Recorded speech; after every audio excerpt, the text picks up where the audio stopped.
ನಾನಿವತ್ತು explain ಮಾಡ್ತಿರುವಂತಹ movie ಬಂದು made in Korea ಅಂತ. ಈ ಒಂದು ಮೂವಿಲಿ ಸ್ಟಾರ್ಟಿಂಗಲ್ಲೇ ಅಮ್ಮ ಮಗಳು ಜಗಳ ಆಡ್ತಿರ್ತಾರೆ. ಜಗಳ ಆಡ್ತಿರೋ ವಿಷಯ ಬಂದು ಮಗಳಿಗೆ ಕೊರಿಯಾಗೆ ಹೋಗೋ ಆಸೆ, ಆದರೆ ಅಪ್ಪ ಅಮ್ಮನಿಗೆ ಮಗಳನ್ನ ಒಂಟಿಯಾಗಿ ಕಳ್ಸೋದು ಇಷ್ಟ ಇಲ್ಲ. ಇದೇ ಬಗ್ಗೆನೇ ಮಾತಾಡ್ತಿದ್ದಾರೆ. ನಿಮ್ಮ ಮಗಳು ನೋಡಿ ಎಷ್ಟೊಂದು ಮುದ್ದು ಮಾಡಿ ನೀವು ಅದನ್ನ ಹಾಳು ಮಾಡಿದ್ರಿ, ಅವಳು ಈಗಾಗಲೇ ಕೊರಿಯಾಗೆ ಹೋಗಬೇಕು ಅಂತ ನಿಂತಿದ್ದಾಳೆ ಅಂತ ಮಾತಾಡ್ತಾ ಇರ್ತಾರೆ. ಅವರಪ್ಪ ಕೂಡ ಬಂದು, ನೋಡು ಮಗಳೇ, ನಾನು ನಿನ್ನನ್ನು ತುಂಬ ಮುದ್ದಿಂದ ಸಾಕಿದ್ದೀನಿ, ನಿನ್ನನ್ನು ಕಳ್ಸೋಕೆ ಇಷ್ಟ ಇಲ್ಲ ಅಂತ ಹೇಳ್ತಾ ಇದ್ದಾನೆ. ಇಲ್ಲೊಂದು ಕಡೆ ಬಾರಲ್ಲಿ ಕೆಲಸ ಮಾಡ್ತಿರ್ತಾನೆ ಈ ಮೂವಿಯ ಹೀರೋ. ಹಾಗೆಯೇ ಇವಳು ಲವ್ ಮಾಡ್ತಿರೋ ಹುಡುಗ ಇವನು.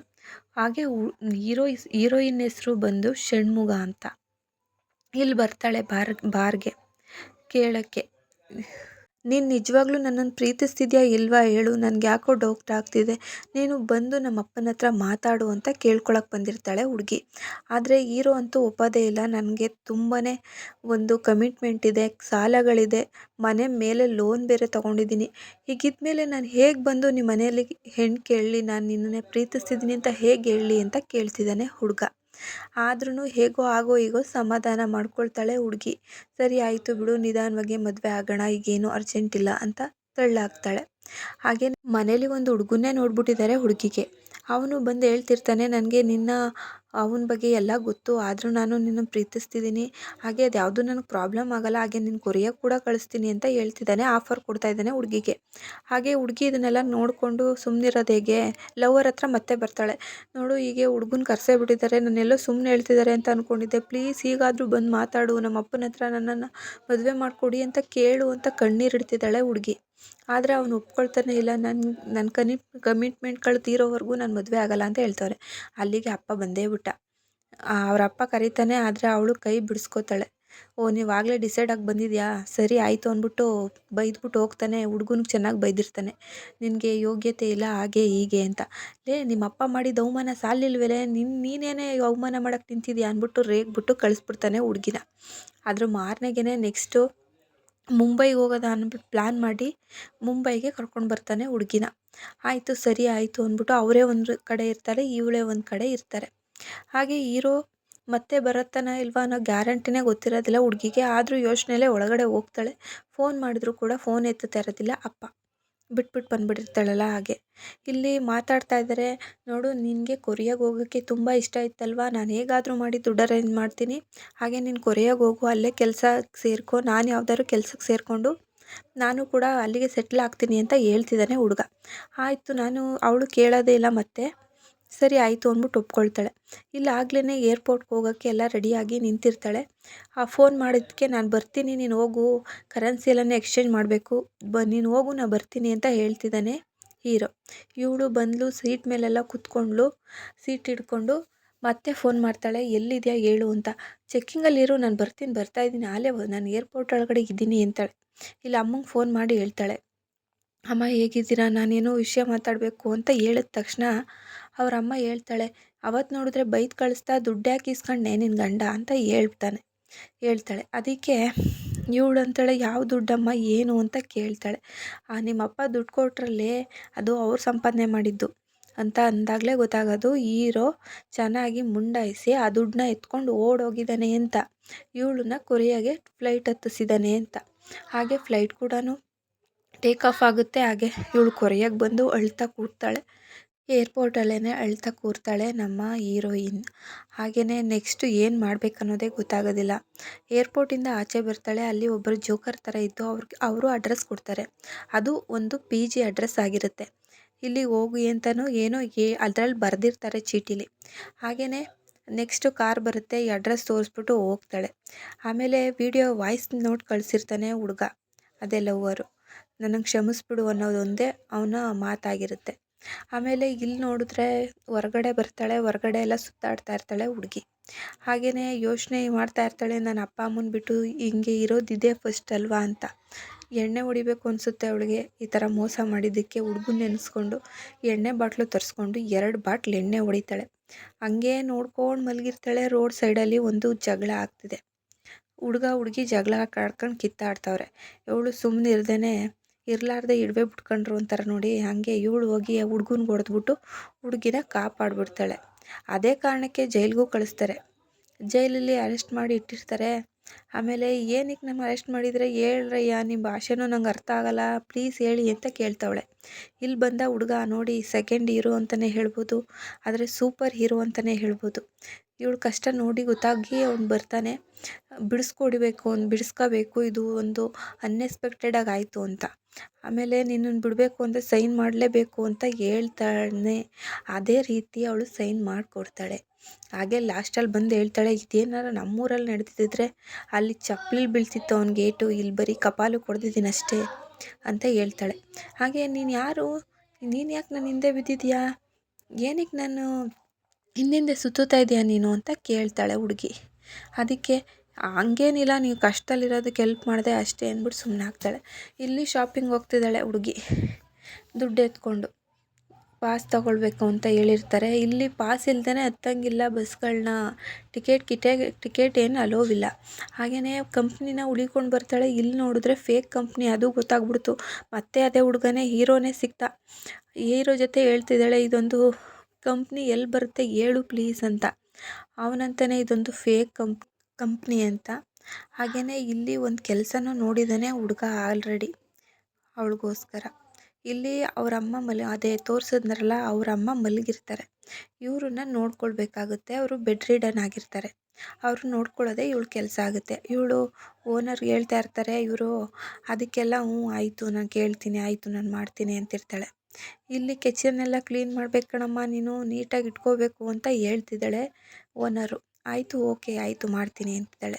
ಆಮೇಲೆ ಆ ಮುದುಕಿನ ಬಿಸಿನೀರಲ್ಲೆಲ್ಲ ನೀಟಾಗಿ ಮೈಯೆಲ್ಲ ಒರೆಸ್ತಾಳೆ. ಆಮೇಲೆ ಕಾಲೆಲ್ಲ ಒರೆಸಿ ಮಾಮೂಲಿ ಎಲ್ಲ ರೀತಿ ಸೇವೆಗಳನ್ನು ಮಾಡ್ತಾ ಇದ್ದಾಳೆ ಅಜ್ಜಿಗೆ. ಹಾಗೆ ಅಜ್ಜಿಗೆ ಊಟ ತಿನ್ನಿಸ್ಬೇಕು, ಹಾಗೆ ಟ್ಯಾಬ್ಲೆಟ್ ಕೊಡಬೇಕು, ಎಲ್ಲ ಕೆಲಸನೂ ಅವಳೇ ಮಾಡಬೇಕು. ಆಮೇಲೆ ಕೆಲಸ ಆಯಿತು ಸರ್ ನಾನು ಹೊರಡ್ತೀನಿ ಅಂತ ಹೇಳ್ಬಿಟ್ಟು ಓನರ್ ಹೆಂಡ್ತಿಗೂ ಹೇಳ್ಬಿಟ್ಟು ಹೊರಡ್ತಾವಳೆ. ಸರಿ ಆಯಿತು ನೀನು ಬೆಳಿಗ್ಗೆ ಜಾಯ್ನ್ ಆಗು ಅಂದ್ಬಿಟ್ಟು ಕಳಿಸ್ತಾರೆ ಅವರೂ. ಅವಳು ಇಲ್ಲಿಗೆ ಬರ್ತಾಳೆ. ಇಲ್ಲಿ ಕನಸಲ್ಲಿ ನೋಡಿದ್ರೆ ಅವಮ್ಮ ಎದ್ದು ನಿಂತಿರಂಗೆ ಕನಸು ಬಿದ್ದುಬಿಟ್ಟೈತೆ. ಹೌದಾ ನಿಜನಾ ಅಂತ ಅಂದ್ಕೊಳ್ಳೋಷ್ಟರಲ್ಲೇ ಇಲ್ಲಿ ಮೇಲ್ಗಡೆ ಮ್ಯೂಸಿಕ್ ಆಗ್ತಿತ್ತು, ಬಂದು ಆಫ್ ಮಾಡೋದು. 3ನೇ ದಿನ ಕೆಲ್ಸಕ್ಕೆ ಸೇರ್ಕೊಂಡಿರೋ 3ನೇ ದಿನಕ್ಕೆ ಹತ್ತುತ್ತಾಳೆ ಮೇಲ್ಗಡೆ. ಅವಮ್ಮ ಚೆನ್ನಾಗಿ ಸಾಂಗ್ ಹಾಕೊಂಡು ಡ್ಯಾನ್ಸ್ ಮಾಡ್ತಾ ಇರ್ತಾಳೆ. ಆಮೇಲೆ ಗೊತ್ತಾಗ್ಬಿಡುತ್ತದೆ. ಇವಳು ಅಂತಾಳೆ ಮುದುಕಿ, ಜೋರಾಗಿ ಎಳೆದು ಚೇರ್ ಮೇಲೆ ಕೂರಿಸ್ತಾಳೆ. ಏನು ಈ ವಿಷಯ ಎಲ್ಲನೂ ನೀನೇನಾದರೂ ಹೊರಗಡೆ ಹೇಳ್ದೆ ಅನ್ಕೋ, ಏನು ಹೇಳ್ತಿದ್ದೆ ನಂಗೆ ಅರ್ಥ ಆಗ್ತಿಲ್ಲ ತಡಿ ಸ್ವಲ್ಪ ಅಂದ್ಬಿಟ್ಟು ಟ್ರಾನ್ಸ್ಲೇಟ್ ಮಾಡೋದೊಂದು ಮಿಷನ್ ತಗೊಂಡಿರ್ತಾಳೆ. ಅದರಲ್ಲಿ ಕೇಳಿಸ್ಕೊಳ್ತಾ ಇರ್ತಾಳೆ. ನೋಡು, ಈ ವಿಷಯ ಏನಾದರೂ ನೀನು ನನ್ನ ಮಗನಿಗೆ ಹೇಳಿದ್ರೆ ನಾನು ನಿನ್ನನ್ನು ಕೆಲಸದಿಂದನೇ ತೆಗೆಸ್ಬಿಡ್ತೀನಿ. ಯಾವುದೇ ಕಾರಣಕ್ಕೂ ಈ ವಿಷಯ ಗೊತ್ತಾಗಬಾರ್ದು ಏನು ಅಂತ ಇದು ವಾರ್ನಿಂಗ್ ಕೊಡ್ತಾ ಇರ್ತಾಳೆ. ಸರಿ ಆಯಿತು ನಾನು ಹೇಳಲ್ಲ ಅಂತ ಒಪ್ಕೊಳ್ತಾಳೆ. ನೀನು ತುಂಬ ಚೂಟಿ ಇದೆಯಾ ಹಂಗೆ ಹಿಂಗೆ ಅಂತಿರ್ತಾಳೆ. ಹಾಗೆ ನೆಕ್ಸ್ಟು ಮುದುಕಿ ಜೊತೆಲಿ ಚೆನ್ನಾಗಿ ಸುತ್ತಾಡ್ತಾಳೆ ನಮ್ಮ ಹೀರೋಯಿನ್ನು. ಷಣ್ಮು ಅಂತ ಕರೀತಾ ಇರ್ತಾಳೆ ಅಜ್ಜಿ ಅಂತೂ ಸೂಪರ್ ಅಜ್ಜಿ. ಯಾಕಂದರೆ ಶಾಪಿಂಗು, ಮಾಲು, ಅಲ್ಲಿ ಇಲ್ಲಿ ಅಂದ್ಕೊಂಡು ಚೆನ್ನಾಗಿ ಸುತ್ತುತ್ತಾ ಇರ್ತಾಳೆ ಅವಳ ಜೊತೆಲಿ. ಯಾಕಂದರೆ ಅವಳು ತುಂಬಾ ಅಡ್ಜಸ್ಟ್ ಆಗಿಬಿಟ್ಟಿರ್ತಾಳೆ ನಮ್ಮ ಅಜ್ಜಿಗೆ. ಹಾಗೆ ಅಜ್ಜಿ ಅವರೆಲ್ಲ ಒಟ್ಟಿಗೆ ಮಾತಾಡೋದು, ಒಟ್ಟಿಗೆ ಸೇರೋದು, ಇದೆಲ್ಲ ಮಾಮೂಲಿ ಆಗಿಬಿಟ್ಟಿರುತ್ತೆ. ಹೊರಗಡೆ ಹೋಗಿ ತಿನ್ನೋದು, ಫಿಲಮ್ ನೋಡೋದು, ಹೀಗೆ ತುಂಬ ಚೆನ್ನಾಗಿ ಎಂಜಾಯ್ ಮಾಡ್ತಿರ್ತಾರೆ. ಸರಿ ಅಜ್ಜಿ ನಾನು ಇವತ್ತು ಹೊರಡ್ತಿದ್ದೀನಿ ಅಂತ ಹೇಳಿಬಿಟ್ಟು ಹೊರಡ್ತಾಳೆ ನಮ್ಮ ಹೀರೋಯಿನ್. ಸರಿ ಕಣಮ್ಮ, ನಾಳೆ ಬೇಗ ಬಂದುಬಿಡು ಆಯಿತಾ, ಲೇಟ್ ಮಾಡಬೇಡ ಅಂತ ಹೇಳಿ ಅಜ್ಜಿ ಕಳಿಸ್ತಾರೆ. ಇಲ್ಲಿ ಪರಿಚಯ ಮಾಡಿಕೊಡ್ತಿದ್ದಾಳೆ ಸೆಕೆಂಡ್ ಲವ್ವರ್ನ. ಇವಳೇ ನೋಡಿ ನನ್ನ ಲವ್ವರು ಅಂತ, ಇವಳು ನನ್ನ ಫ್ರೆಂಡು ಅಂತ ಪರಿಚಯ ಮಾಡಿಕೊಡ್ತಿದ್ದಾಳೆ ಷಣ್ಮುಗ ಅಂದರೆ ಹೀರೋಯಿನ್ ಪರಿಚಯ ಮಾಡಿಕೊಟ್ಮೇಲೆ ಅಜ್ಜಿ ಒಂದು ವಿಷಯ ಹೇಳ್ತಾಳೆ. ಅಜ್ಜಿ ನೀವೇನಕ್ಕೆ ನನ್ನನ್ನೇ ಏನಕ್ಕೆ ಬಿಟ್ಕೊಡ್ಲಿಲ್ಲ ಅಂತ. ಅದಕ್ಕೆ ನನಗೆ ನೀನು ತುಂಬ ಇಷ್ಟ ಆದೆ, ಅದಕ್ಕೆ ನಾನು ಯಾರ ಹತ್ರನೂ ಹೇಳಲಿಲ್ಲ. ಅದಕ್ಕೇ ನೀನು ನನ್ನ ಜೊತೆಲೇ ಇರಬೇಕು ಅಂತ ನನಗೆ ತುಂಬಾ ಇಷ್ಟ. ನೀನು ನನ್ನ ಜೊತೆಲೇ ಇರ್ತೀಯ ತಾನೇ ಅಂತ ಅಜ್ಜಿ ಕೇಳ್ತಿದ್ದಾಳೆ. ಅದಕ್ಕೆ ಆಯಿತು ಅಜ್ಜಿ ನಾನು ನಿಜವಾಗ್ಲೂ ಇರ್ತೀನಿ ಅಂತ ಹೇಳ್ತಿದ್ದಾಳೆ. ಹಾಗೆ ನೀವೇನಕ್ಕೆ ನಾಟಕ ಆಡ್ತಿದ್ದೀರಿ ಅಂತ ಕೇಳಿದಾಗ ಫ್ಲ್ಯಾಶ್ ಬ್ಯಾಕ್ ಹೋಗುತ್ತೆ ಸ್ಟೋರಿ. ಅಜ್ಜ ಇಬ್ಬರೂ ಲವ್ ಮಾಡಿ ಮದುವೆ ಆಗಿದ್ರಂತೆ. ಅಜ್ಜಿಗೆ 2 ಮಕ್ಕಳಂತೆ. ಹಾಗೆಯೇ 2 ಮಕ್ಕಳು ಕೂಡ ತಾತ ಸತ್ತಾದಮೇಲೆ ಒಂದು ಕ್ಯಾಂಟೀನ್ ಇತ್ತಂತೆ, ಅದನ್ನು ಮುಚ್ಚಿಬಿಟ್ಟು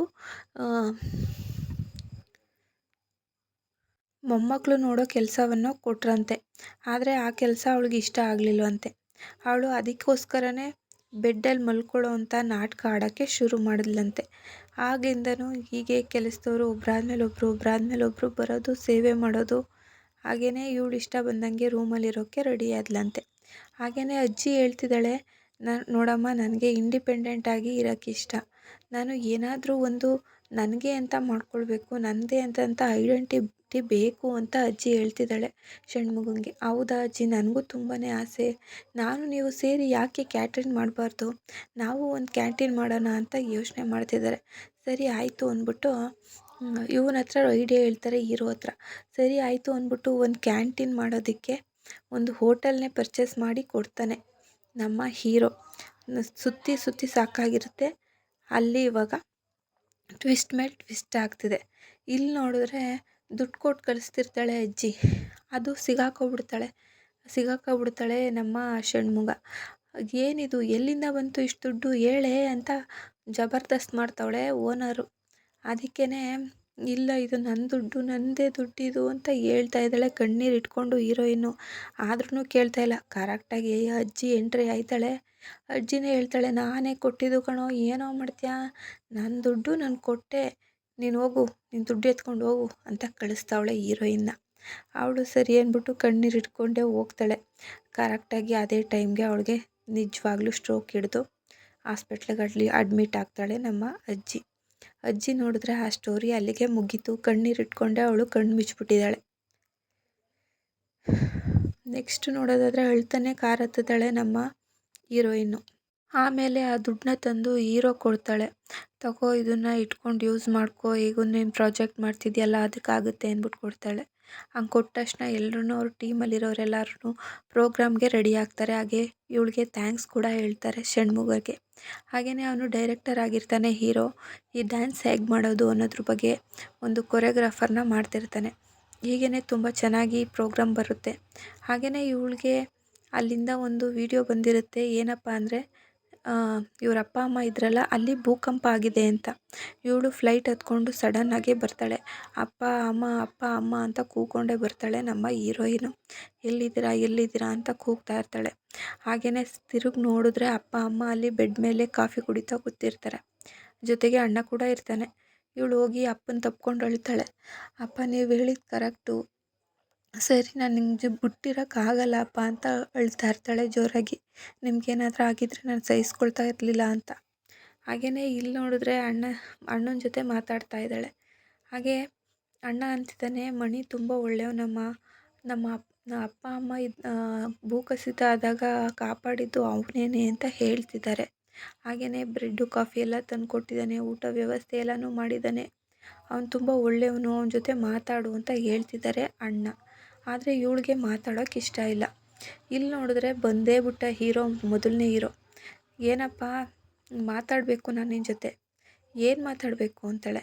ಇಲ್ಲ ನಾನು ಮಾತಾಡಲೇಬೇಕು ಅಂತ ಹೇಳ್ಬಿಟ್ಟು ಕರ್ಕೊಂಡೋಗಿ ಮಾತಾಡ್ತಿದ್ದಾನೆ ಹೀರೋ. ನಾನು ಅವತ್ತು ಮಾಡಿದ ತಪ್ಪೇನೆ. ಏನಪ್ಪ ಅಂತ ಅಂದರೆ, ನಿನ್ನನ್ನು ಬಿಟ್ಟು ಹೋಗಬಾರ್ದಿತ್ತು, ಹಾಗೆ ನಿನ್ನ ದುಡ್ಡನ್ನು ಖರ್ಚು ಮಾಡ್ಕೊಂಡಿದ್ದು ನನ್ನ ದೊಡ್ಡ ತಪ್ಪು ಅಂತ ಹೇಳ್ತಿದ್ದಾನೆ. ಹಾಗೆಯೇ ನೀನು ಏನೇ ಹೇಳಿದ್ರು ಸರಿ, ಥ್ಯಾಂಕ್ಸ್ ಅಂತ ಹೇಳ್ಬಿಟ್ಟು ಹೊರಟ್ಬಿಡ್ತಾಳೆ. ಇಲ್ಲಿ ನೋಡಿದ್ರೆ ಸೆಕೆಂಡ್ ಹೀರೋ ವೀಡಿಯೋ ಕಳಿಸಿದ್ದಾನೆ. ನಾನು ಅವತ್ತು ಕೊಟ್ಟಿದ್ನಲ್ಲ ಅಡ್ರೆಸ್ ನಾನೇನೆ, ಅದು ಜೋಕರ್ ನಾನೇನೆ, ಅದು ಅವತ್ತು ನಾನೇ ಜೋಕರ್ ವೇಷ ಹಾಕ್ಕೊಂಡು ನಿನಗೆ ಆ ಅಡ್ರೆಸ್ನ ಕೊಟ್ಟೆ ಅಂತ. ಇಲ್ಲಿ ಅಪ್ಪ ಹೇಳ್ತಿದ್ದಾನೆ, ನನಗೆ ತುಂಬ ಖುಷಿ ಆಗ್ತಿದೆ ಅಮ್ಮ, ನಿನ್ನ ನೋಡೋಕ್ಕೆ 4-5 ಜನ ಬಂದಿದ್ದಾರೆ. ಇದು ನಾನು ನಿನ್ನಿಂದ ತುಂಬಾ ಎಕ್ಸ್ಪೆಕ್ಟ್ ಮಾಡಿದ್ದೆ. ನಿಜವಾಗ್ಲೂ ಇವತ್ತು ತುಂಬ ಖುಷಿ ಆಗ್ತಿದೆ. ನಾನೇ ನಿನ್ನ ನಗ್ತಾ ಕೊರಿಯಾಗೆ ಕಳಿಸ್ತೀನಿ ಬಾ ಅಂದ್ಬಿಟ್ಟು ಅವ್ರ ಫ್ರೆಂಡ್ಸ್ ಜೊತೆ ಕಳಿಸ್ಕೊಡ್ತಾನೆ ಅಪ್ಪ. ತುಂಬಾ ಖುಷಿಯಿಂದ ಕಳಿಸ್ಕೊಡ್ತಾನೆ ಈ ಸಲ ಮಗಳನ್ನು. ಹಾಗೆಯೇ ನೀನು ಹೋದ್ಮೇಲೆ ನಮಗೂ ವೀಸಾ ಕಳಿಸಮ್ಮ, ನಾವು ಬರ್ತೀವಿ ಅಂತ ಖುಷಿಯಿಂದ ಹೇಳ್ತಾನೆ ಅಪ್ಪ.